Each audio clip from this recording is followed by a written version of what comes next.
安乐姐最近过得还好吗？是太子殿下让你来问小姐的近况。现在无人敢在殿下面前提起安乐姐，是我自己想知道。毕竟姐她对我那么好，如今发生这么大的事，一切都天翻地覆，我很担心她。她很好，也很惦记你。那就好。只不过现在看着他们陌生疏离的样子，我很难过。发生这么多事，他们也再回不到从前了。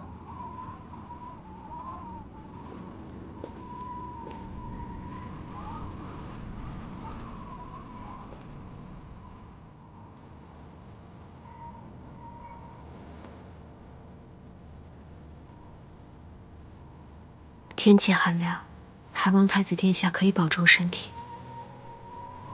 有劳狄大人关心。狄大人如今还能对我这般客气，我很宽慰。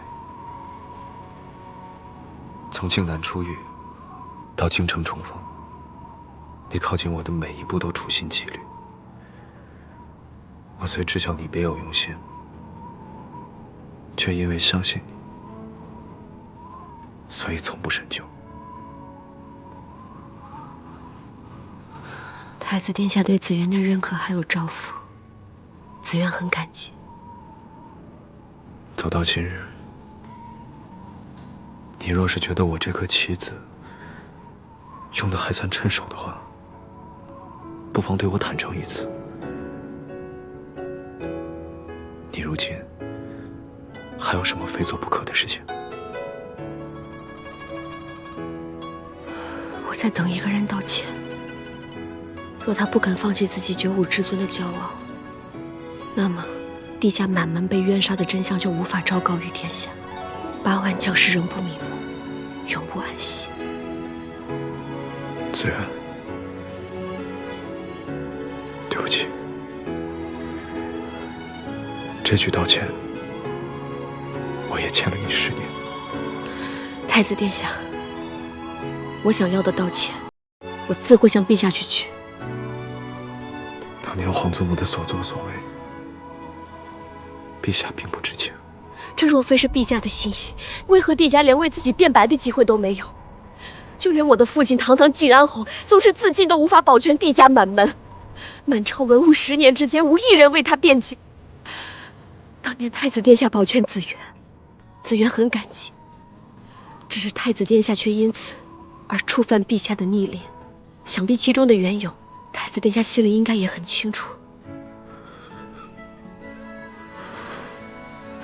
当年帝家满门，只剩下紫渊一人，想必我的痛楚，如今太子殿下心里应该很明了。紫渊，你不是一个人，你不是一直都与温硕投缘吗？他也很喜欢你，你大可把他当做你的亲弟弟，有他陪着你，你兴许会开心许多。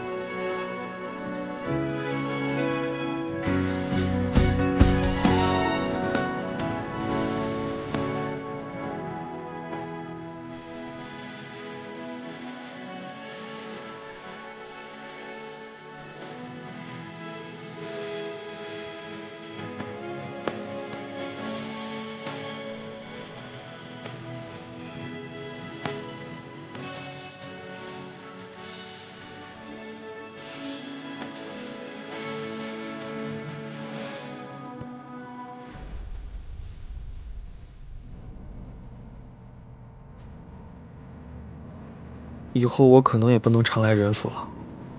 殿下心情不好，我得多陪陪他。而且，他当年对我有恩，我不忍心见他难过。坊间传闻，当年不是你救的太子殿下吗？小姐，其实，小姐，怎么这副神情啊？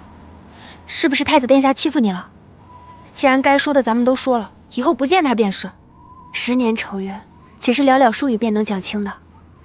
但殿下一向明白事理，小姐，等他静下心来，会慢慢理解你的无奈。我最难过的是，我们只能站在彼此的对立面，以后再也无法一起并肩前行了。安乐姐，安乐姐，好久不见，你最近还好吗？怎么连你这个傻小子都变得扭扭捏捏了？姐，你来都来了，怎么不在咱府上多坐一会儿？我最近学了做菜，可以给你露2手。那你就正好可以去我们人府当厨子了。真的吗？我可以带上殿下一起吗？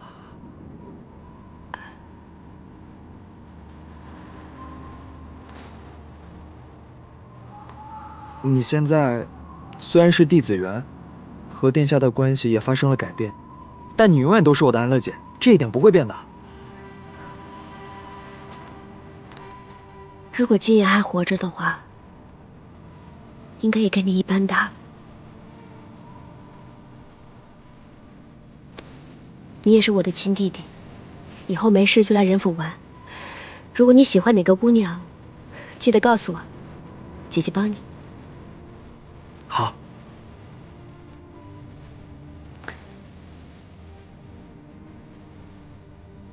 你们府上太冷了，多烧些炭火。太子殿下现在身体怕寒。明白了。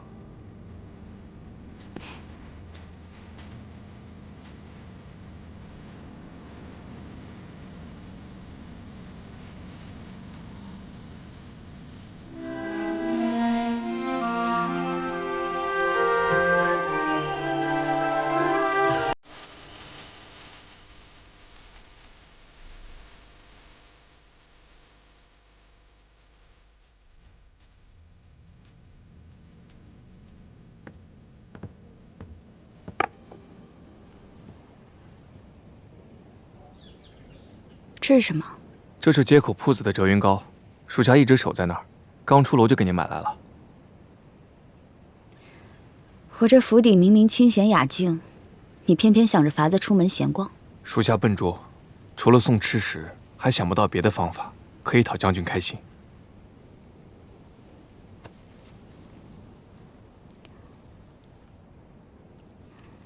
折云膏果然名不虚传。也是时候打起精神了。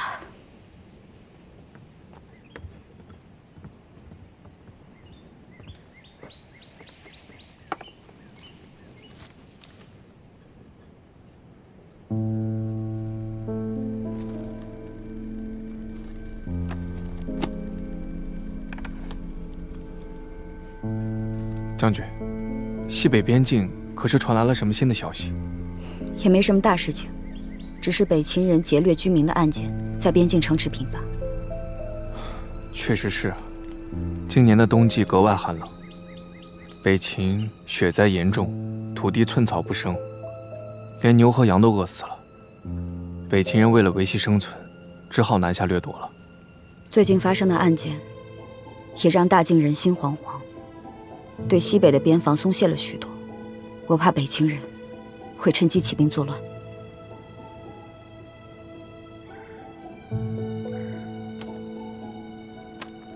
将军，这是要加固城防？不错，边陲之术，用宝封疆。目前的西北边防仍有很多缺口，难以保障青南和均县这2个军事重镇的安全。我要进屋写文书，立即发往西北。是。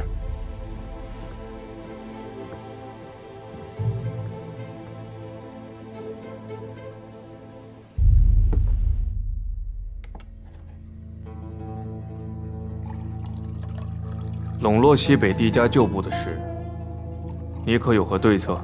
弟子园从逆来顺受的帝承恩，变成了桀骜不驯的任安乐，事情比以前棘手得多呀。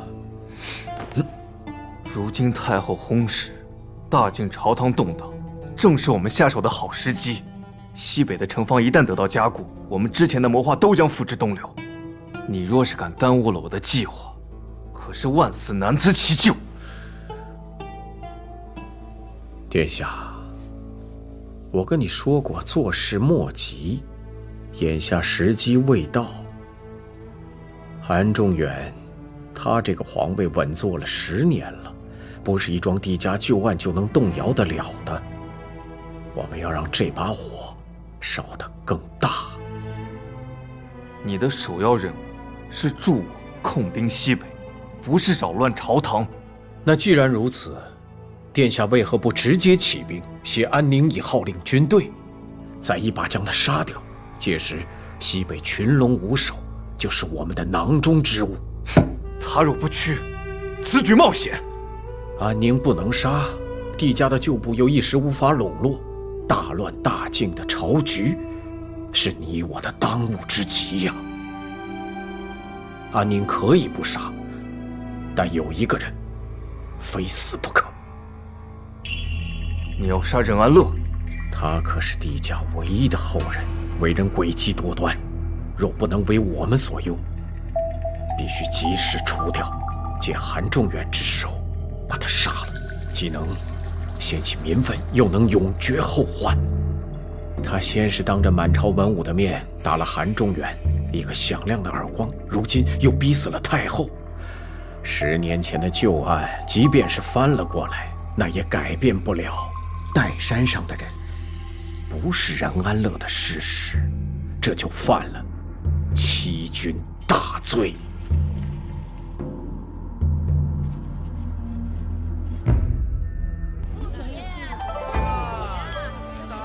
帝小姐虽生于山寨之间，但是刚正不阿，正骨犹存。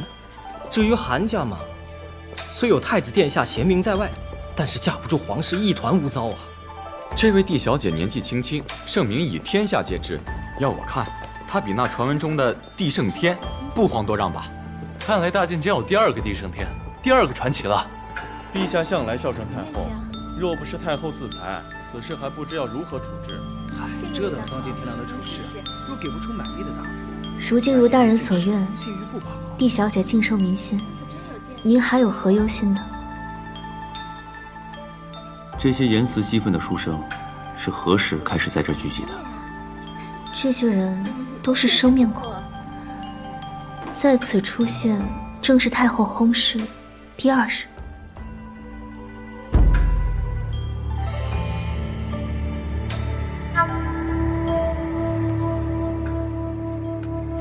好一个帝子元，好一个第2个传奇！陛下息怒，都是一些无知百姓的胡言乱语，您千万不可当真呐！陛下，您大可放心，如今太子暂代早朝，诸事处置稳妥。稳妥？是朕失算了，是朕这10年来自以为将这皇位坐稳了。陛下，这10年来，大晋在您的治理下盛世太平，只不过是一时的风言风语，天下哪有什么能撼动您的天子之位啊？有，偏偏还真的有这么个人。这10多年来，朕处处被他裹挟着，让朕处处被动。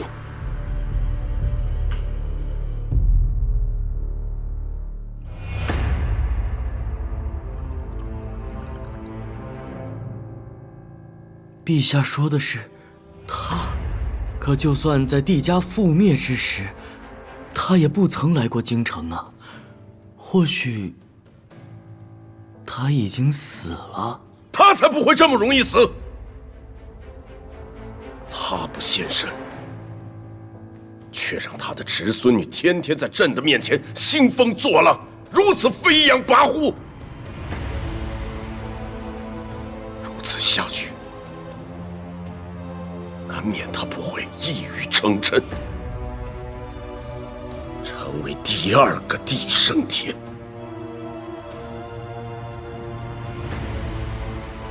这天下不该有任何人再将手伸向朕的皇位了。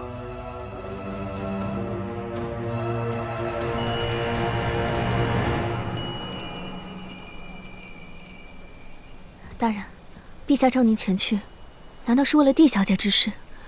可是，不是都已经结束了吗？帝家可以翻案，也可以洗脱冤屈，但当众将此事揭出来，让韩仲远难堪，这是他不能容忍的。太后寿宴上，天子之怒尚可隐忍，可太后一去，就必须得有人承受着雷霆震怒。那您这一去，哪还有活路？紫渊不能有事。如今只有我能替他扛下这一切。大人，琳琅，你不必劝我，我心意已决。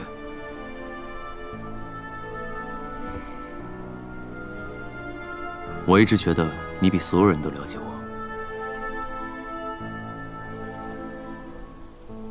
琳琅明白了。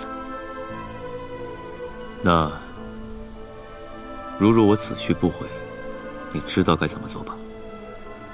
大人走后，琳琅会让凌香楼暂时闭门谢业。若大人一去不还，琳琅会将千月阁所有的势力一并交予帝小姐。很好。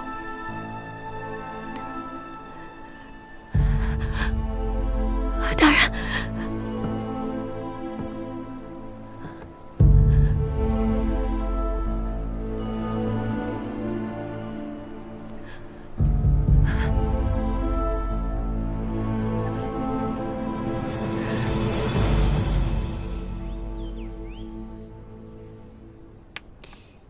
小姐，你满盘落子，杀伐毕露。我年岁又不大，总不能像寺庙里的老住持一样无欲无求吧？凡人总是难逃贪嗔痴念，不过小姐若是对殿下还有情意，这也是人之常情。我跟他之间，只要他一日是大晋的储君，那他脚下便会踩着帝家军8万人的尸骨。我不再是由太祖赐婚的太子妃，而是将他祖母逼上绝路的仇人。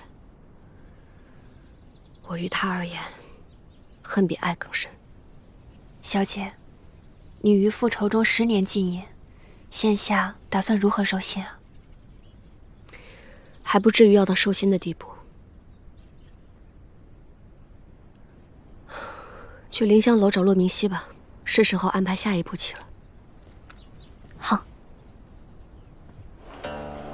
哎，这凌香楼怎么大白天的闭门谢客呀？是啊，哎，昨儿个我还打听了今天的曲目呢。哎，你们听，是不是有乐声？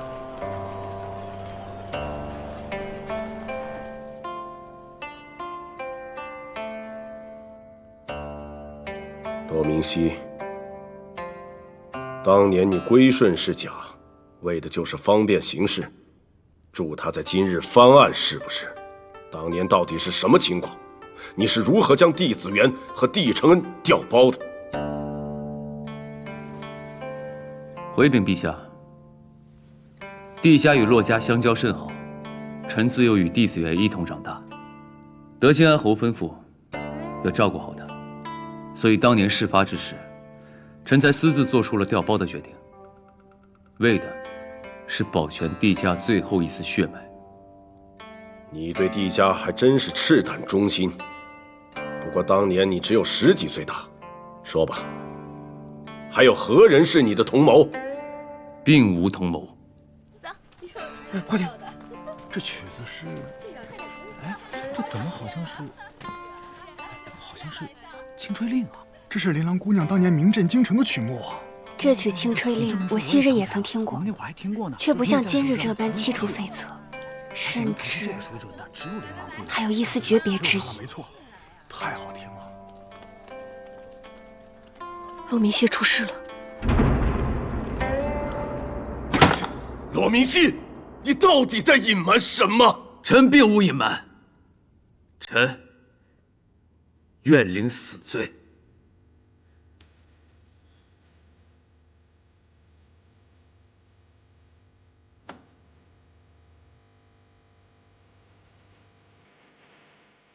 陛下，当年之事确是我一人所为，请陛下降罪。好，来人，将骆明熙押至刑部大牢，革其刑部尚书之职，彻查其当年同党。是。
咱们这骆大人看起来冷酷无情，可是他这心里却惦记着咱们的小琳琅。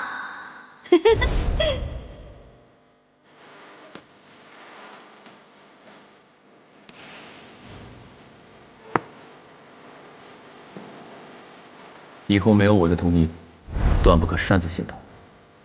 帝圣人死便死了，他的命值得用你的命来换吗？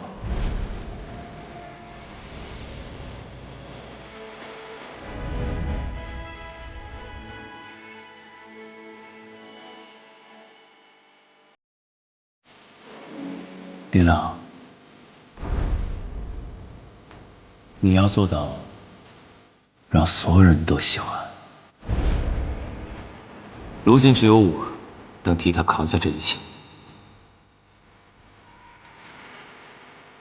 琳琅，你不必劝我，我心意已决。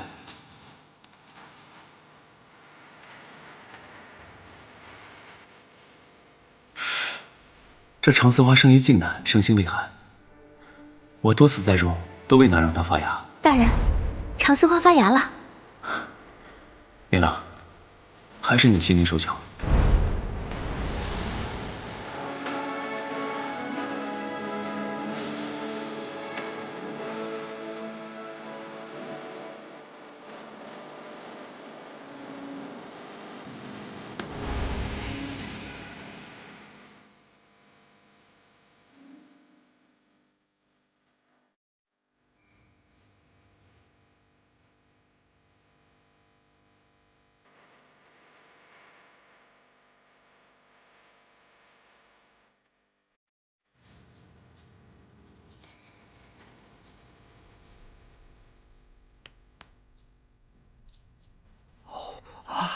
殿下，你快别一个人下棋了，快尝尝我刚做的梅花烙，新学的。你若是将研究这些的心思放在研究书本上，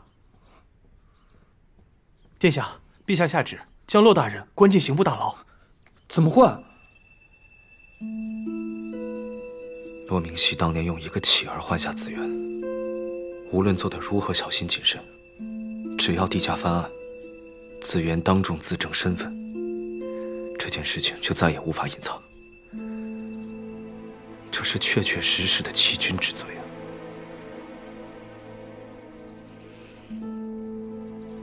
他为了保下紫渊，竟一个人扛下了所有。回禀殿下，民间对此事不会有异议。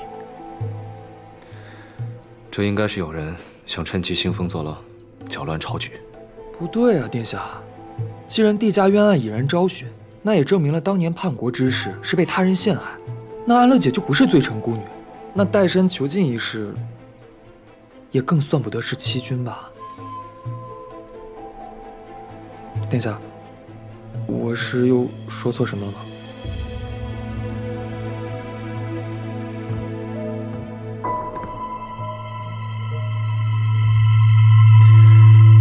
你说的对，想要救下骆明熙，就一定要在此事上做文章。既然帝家已经洗清冤屈，那他当年及现在所做之事，就只是在守护忠良。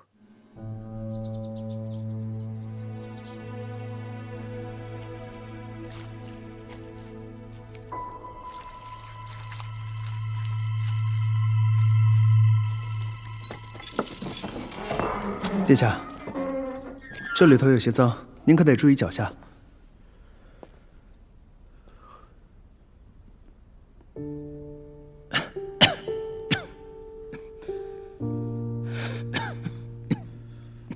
你们竟然用酷刑！是，他毕竟是欺君之罪啊。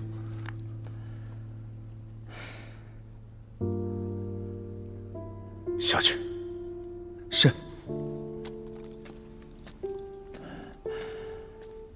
殿下身份尊贵，何必来这等阿杂地方？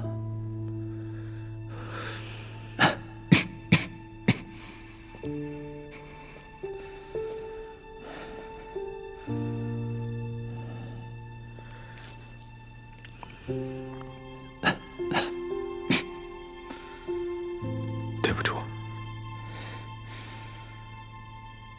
想我从小锦衣玉食，就算帝家出事之时，我也能明哲保身。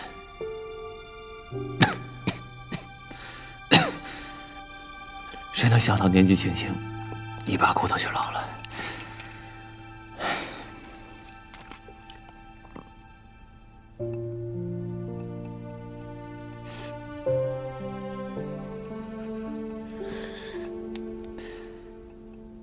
忍着点儿。殿下何必多此一举，将太医院上好的伤药浪费在臣身上？空了。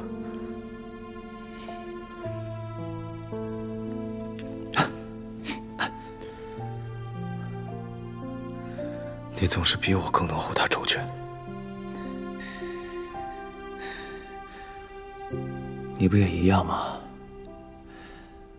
在众人面前公开他的真实身份，省去了不少麻烦。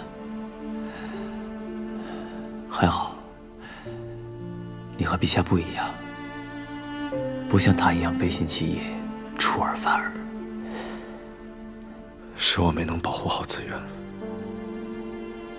10年前事，10年后亦是。你现在可是一国的储君，哪能天天想着儿女情长的事儿？这若让陛下知道了，又该龙颜震怒了。骆明熙，我知道你主动入狱是为了保全紫渊，但此事已经不是帝家之事，而是晋国之事。刑部尚书因欺君之罪入狱，这里面非同小可。我明白你的意思，但如果我一定会救你出来。我这么做不仅是为了紫渊，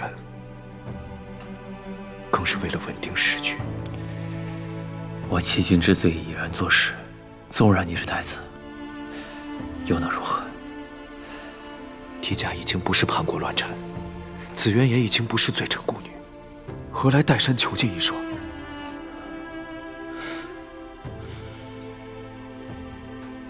太子果然是太子。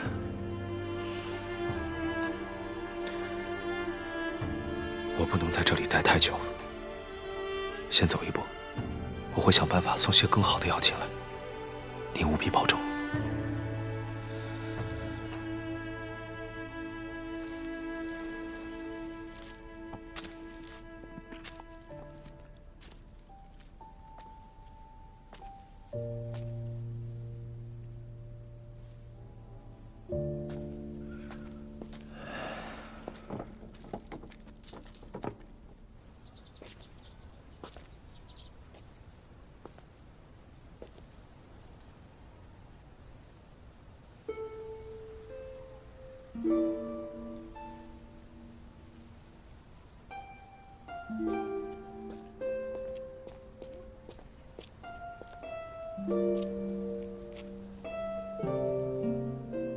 我已和里面的衙役打好招呼，你进去探视，他们不会阻拦。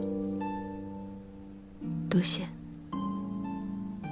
他在里面的境遇不是很好，若是见到你，应该会比见到我要欢喜一些。不管是谁被关在牢狱之中，应该都不会欢喜吧？陛下此举确实不妥，我会想办法尽力周旋，但此事并非表面这般简单。还不够简单清楚吗？陛下要的不过就是秋后算账罢了。你不用急着替他道歉，我们二人要的从来都不是你的道歉。子渊，你虽怨我，却始终相信我，难道不是吗？是。若非如此，我也不会将那把折扇交付于你。那你就再信我一次，我一定会把骆明熙救出来，也会还你们应有的公道。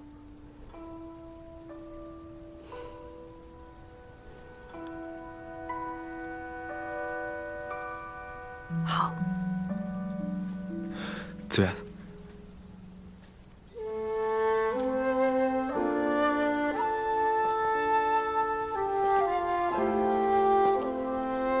你送给我那把折扇上的诗，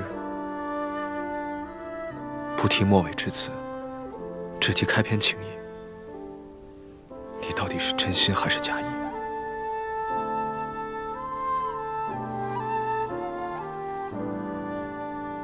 真相还未昭告于天下，你我之间就不必谈情义了吧？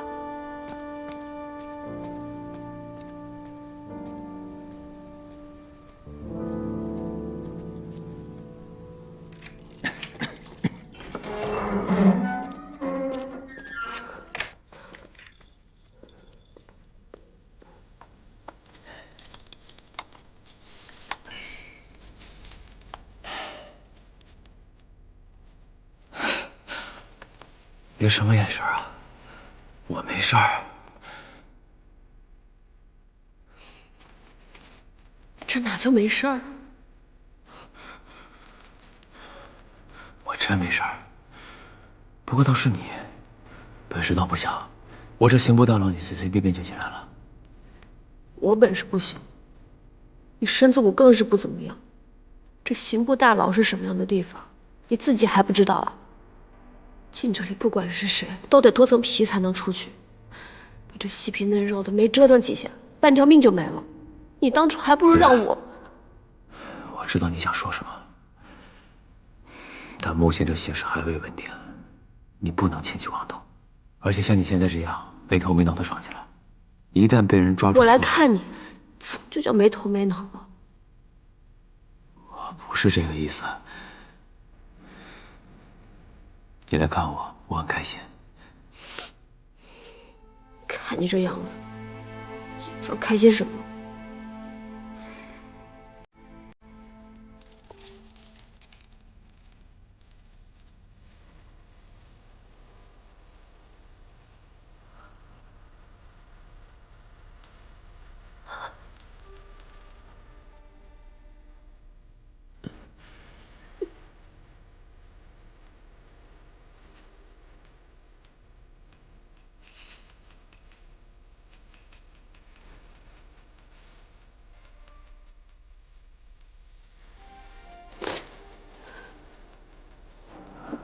我这生来就是帝家的人，这点小伤不算什么。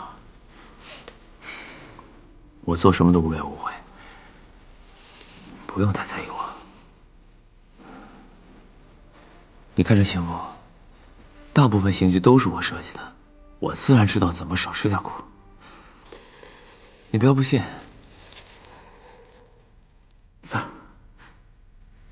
我来之前还带了上好的上药。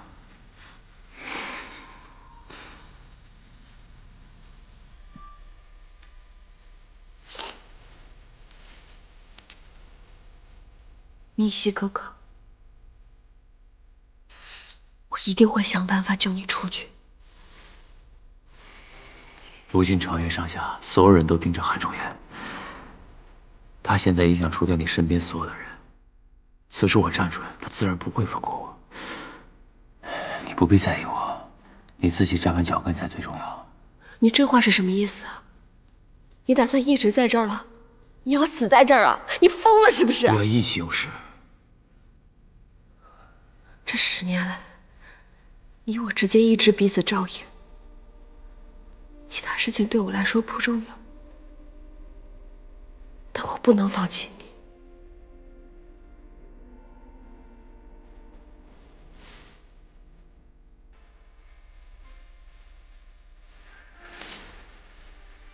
话说陛下得知10年前乃是骆明熙偷天换日，保下帝子元，当朝震怒，喝令将他扒下官服，送入死牢。可这么一来，却是令得恶徒窃喜，贪官庆幸。况且诸位，我有疑问：若无骆明熙一举，又何来任安乐为帝家8万冤魂翻案呢？骆明熙守护忠良，究竟何罪之有？我大晋如今立志清明，乃是不惠之朝，又岂能坐视此等不公之事再度发生？陛下想必只是一时气糊涂了。对，陛下既然能擒忠义侯翻帝家案，也必会倾听我们民间的声音。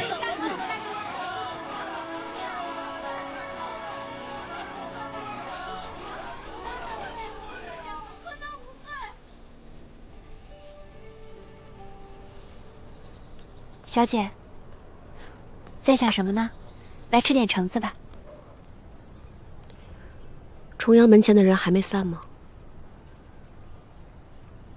是，百姓们怒不能平。纵然太后已逝，嘉昌帝却从未下过圣旨问罪，还关押了骆大人，如此不明不白的，算是怎么回事？大家都在替您叫冤呢。重阳门外跪着的士子越来越多，百姓们情绪高涨，这样下去恐会出乱子。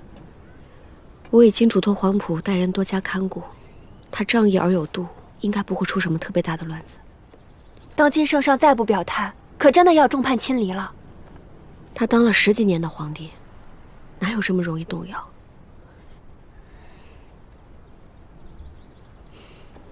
不行，我不能再等。今日之内，帝家之事必须得有个了解。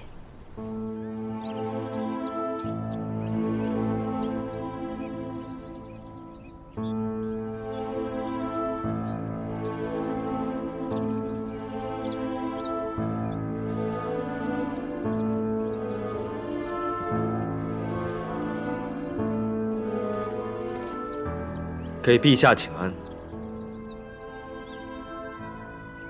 你一心向着帝家，早忘了自己姓什么，还惦记着朕安还是不安吗？臣从未忘记自己是大清太子。起来吧。修身做人，大治天下，帝皇之信不可失。臣身为大晋储君，唯有直言正论，但不孝之罪，还请陛下责罚。你是为了那骆明熙向朕求情吧？是。骆明熙被关在牢中，身受重刑，命悬一线。依臣之见，是时候放了。朕不放又如何？陛下将他押在牢中，至今并未处死，便是有意要放。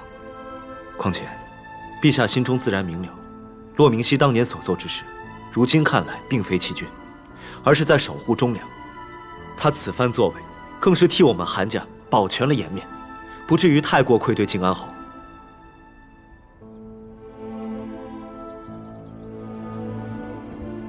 臣已明白，陛下心中郁结难舒，才会迟迟不放人。所以，臣为君分忧，斗胆进言，请陛下放了骆明熙。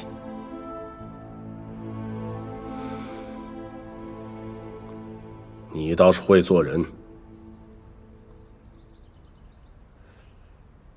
陛下，臣还有一事要走。讲吧。重阳门外，那些为帝家请命的士子，仍在跪着。他们还想闹到何时？他们这些人听了些谣言，便觉得能臧否是非，在这里指点江山了。陛下息怒，臣恭贺陛下。朕的朝廷已经天翻地覆了，你居然还在这里恭贺朕？8万将士惨死，帝家满门忠良，沉冤10年，这些确实是因为韩家的一己私欲才酿成的悲剧。这些世子既然肯请命，那便是表明他们相信大晋，亦相信陛下会以身作表，还帝家一个清白，还天下一个公道。